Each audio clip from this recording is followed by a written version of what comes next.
Welcome, and thank you for being here. You're listening to History for Sleep, a quiet place where the past unfolds slowly, thoughtfully, and without urgency. Here we explore humanity's deepest mysteries, forgotten knowledge, and ancient worlds at a pace meant to calm the mind and invite rest. If you enjoy long, immersive stories, gentle narration, and history that lingers instead of rushing, you're in the right place. Take a moment now to settle in. Let the noise of the day fade. Let your breathing slow.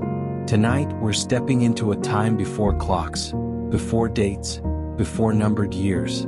Tonight, we're exploring how ancient calendars were believed to predict the future. Not just seasons, not just harvests, but fate itself. For most of human history, time was not something measured mechanically. It was something felt. Ancient people did not see time as a straight line moving endlessly forward. They saw it as a cycle, repeating, returning, echoing. Days followed nights. Seasons followed seasons. Lives followed lives. And within these patterns, they believed the future could be known. Calendars were not simple tools for counting days. They were sacred systems. They told people when to plant, when to travel, when to prepare for hardship, and when great changes were likely to come. In many cultures, calendars were inseparable from prophecy. To understand how ancient calendars predicted the future, we must first let go of the modern idea that prediction means certainty. For ancient societies, prediction meant recognition, recognizing patterns, recognizing cycles, recognizing when the past was about to repeat itself. The earliest calendars were born from the sky. Long before writing, humans watched the sun rise and set in predictable arcs. They noticed the moon changing shape. They saw stars return to the same places year after year. These were not coincidences. They were messages. Stone monuments across the ancient world, from Stonehenge to Nabta Playa, aligned precisely with solstices and equinoxes. These structures are calendars carved into the landscape itself. They marked moments when the balance of light and darkness shifted, moments believed to open doors. In ancient Mesopotamia, timekeeping became highly sophisticated. Priests recorded lunar cycles, planetary movements, eclipses, and unusual celestial events on clay tablets. They believed the heavens reflected divine intention. If the sky followed rules, then so did history. The Babylonians divided time into repeating cycles. They tracked patterns of kings rising and falling, floods arriving, wars beginning, and famine following abundance. Over centuries, they noticed correlations. When certain planets aligned, instability followed. When eclipses appeared near specific months, rulers were threatened. These observations formed the foundation of astrology, not as entertainment but as statecraft. Kings delayed decisions. Battles were postponed. Substitute rulers were placed on thrones temporarily to absorb bad omens. Time itself was believed to carry intention. In ancient Egypt, calendars were tied to cosmic order. Ma'at, the balance that held the universe together. The rising of Sirius signaled the coming flood of the Nile. This was not merely seasonal. It was existential. If the flood failed, Egypt starved. The calendar told them not only what would happen, but whether the world was still in balance. When events fell out of alignment, it was believed the future itself was in danger. Rituals were performed to correct time, because time to the ancients could be repaired. The Maya took this idea further than almost any civilization. They developed multiple interlocking calendars, the Tzolk'in, the Hab, and the Long Count, each measuring different layers of reality. One tracked ritual cycles. One tracked solar years. One tracked immense spans of time stretching thousands of years into the past and future. To the Maya, history repeated itself across vast cosmic cycles. Events in one age echoed again in another. By knowing where you stood in the cycle, you could anticipate what kind of future lay ahead. This is where the idea of calendars predicting destiny emerges most clearly. Certain days were considered dangerous. Others were favorable for birth, leadership, or war. A person's fate was believed to be shaped by the day they were born, not randomly but as part of a repeating cosmic rhythm. Modern scholars debate how literally these predictions were taken. But what is clear is this: ancient calendars shaped behavior, and behavior shapes outcomes.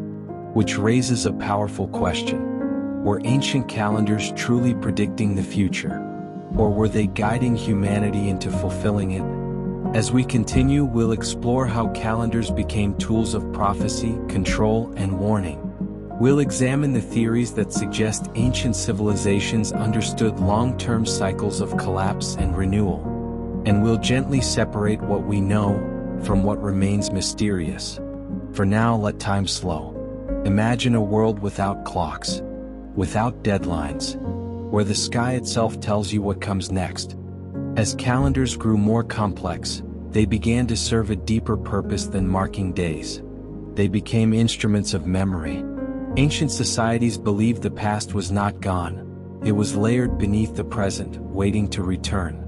Calendars allowed people to locate themselves inside that repeating structure. In Mesopotamia, priests compared current events with records stretching back centuries.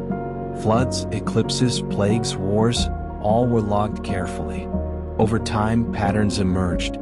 When a king ruled during certain cycles, his reign ended violently.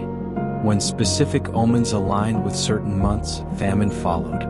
These observations were not random guesses. They were early statistical thinking, pattern recognition across generations. Prediction did not require certainty. It required precedent. If something had happened before under the same conditions, it was expected to happen again. This logic shaped governance. Calendars told rulers when to act and when to wait. The Roman calendar, though less mystical on the surface, carried its own predictive power. Certain days were marked as unlucky. Legal actions were forbidden. Military campaigns were delayed. Time itself carried moral weight. Ignoring it invited disaster. In ancient China, calendars were inseparable from the mandate of heaven. The emperor ruled only so long as cosmic order remained intact. Unusual celestial events, comets, eclipses, irregular seasons, were interpreted as warnings. Calendars tracked these signs carefully. If disasters clustered in specific cycles, it meant the future was turning against the ruler. Rebellion followed. In this way, calendars didn't just predict the future. They shaped political change. In India, time was understood on immense scales. The concept of yugas described vast ages of rise and decline, repeating endlessly. Civilizations would flourish, decay, collapse, and begin again. Calendars placed humanity inside this cosmic breathing. No empire was permanent. This belief tempered ambition, or in some cases justified collapse. The future was not something to be conquered. It was something to endure. Nowhere is this idea more famous or misunderstood than with the mile-long count. When modern interpretations suggested it predicted the end of the world in 2012, fear spread quickly. But the ancient Maya did not believe time ended. They believed it renewed. The calendar marked the completion of a cycle, not destruction but transformation. This misunderstanding reveals something important. Ancient calendars predicted futures differently than we expect. They did not offer dates and outcomes. They offered context. They told people what kind of time they were living in. A time of growth, a time of tension, a time of ending, a time of beginning, and people adjusted accordingly. Some scholars argue this awareness allowed ancient societies to survive longer than they otherwise might have. By recognizing cycles of instability, they prepared psychologically, and sometimes materially, for hardship. This leads to a controversial theory: that ancient civilizations understood long-term climate cycles far better than we assume. Ice ages, drought cycles, flood patterns. These may have been encoded into calendar systems, myths, and rituals, not as data, but as warning. When certain cycles returned, people knew danger followed. The message did not need precision. It needed remembrance. There are also fringe theories, debated and unproven, suggesting ancient calendars were influenced by astronomical cycles beyond Earth. Solar activity, planetary alignments, long-term cosmic rhythms. While mainstream science remains cautious, some correlations exist between solar cycles and climate shifts. Ancient calendars may have captured these rhythms indirectly, not predicting events, but predicting conditions, and conditions shape futures. As we drift deeper into this subject, notice how calm these ideas feel. The future was not terrifying to ancient people. It was familiar, because it had already happened before. Take a moment now. Imagine standing beneath an ancient sky, watching the moon rise in a pattern you've seen since childhood. You know what follows. Not because you control it, but because you belong to it. As calendars gained authority, they also gained power. Those who controlled time controlled expectation. In many ancient societies, calendar knowledge was restricted. It was held by priests, astronomers, and ruling elites. Ordinary people followed time, they did not interpret it. This separation mattered. If a calendar declared a year unlucky, people prepared for hardship. If it marked a season as sacred, behavior shifted. Wars paused. Crops were delayed. Rituals intensified. The future bent around belief. Calendars became tools not just of prediction but of influence. In Mesopotamia, priests used calendar omens to advise kings. These recommendations carried weight because they were believed to reflect divine will. When the calendar warned of danger, rulers listened, sometimes so completely that they altered history.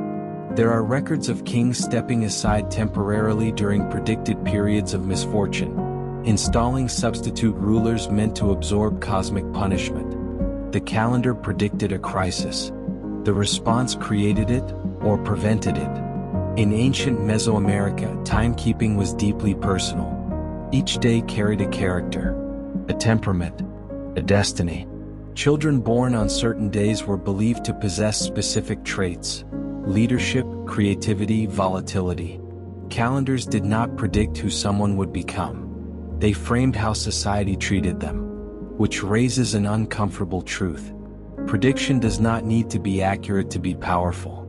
If people believe a future is coming, they behave as though it already exists. This is where calendars blur into prophecy.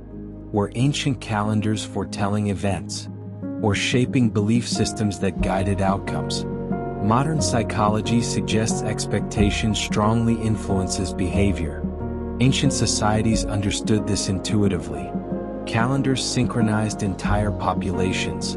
Everyone prepared together, feared together, celebrated together. This unity increased survival, but it also created vulnerability. When predictions failed, trust collapsed.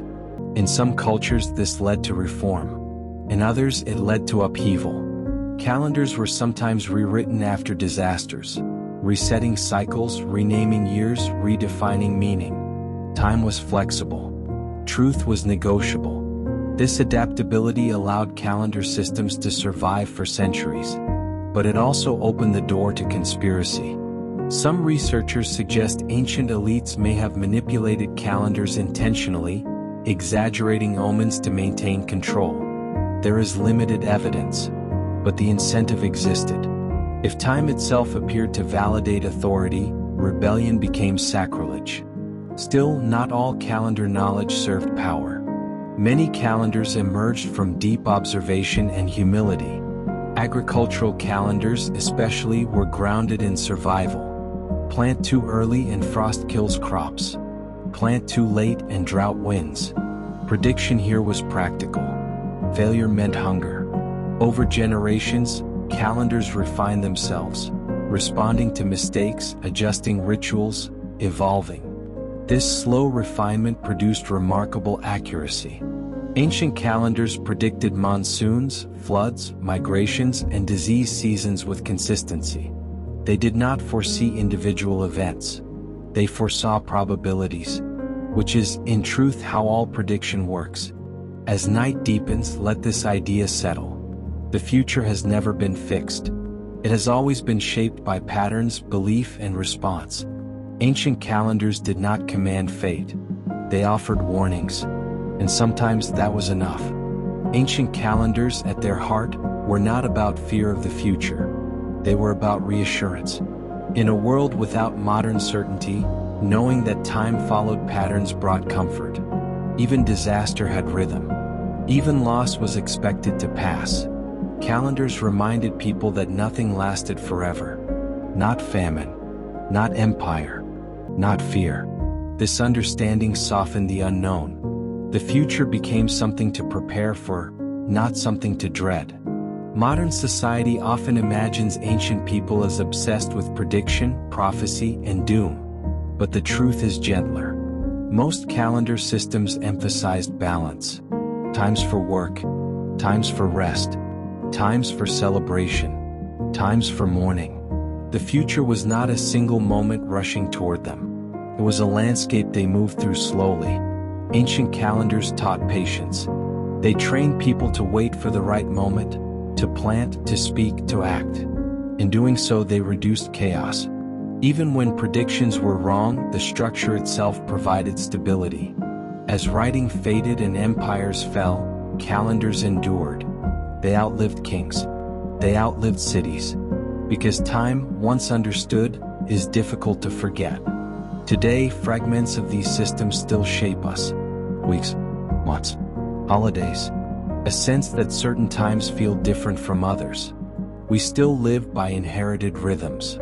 We just no longer remember why. As you rest now, imagine an ancient sky, stars moving exactly as they always have. Somewhere long ago, someone watched that same sky and felt calm. They knew tomorrow would arrive. They knew seasons would turn. They trusted time. And that trust carried them forward. Thank you for spending this quiet time with History for Sleep.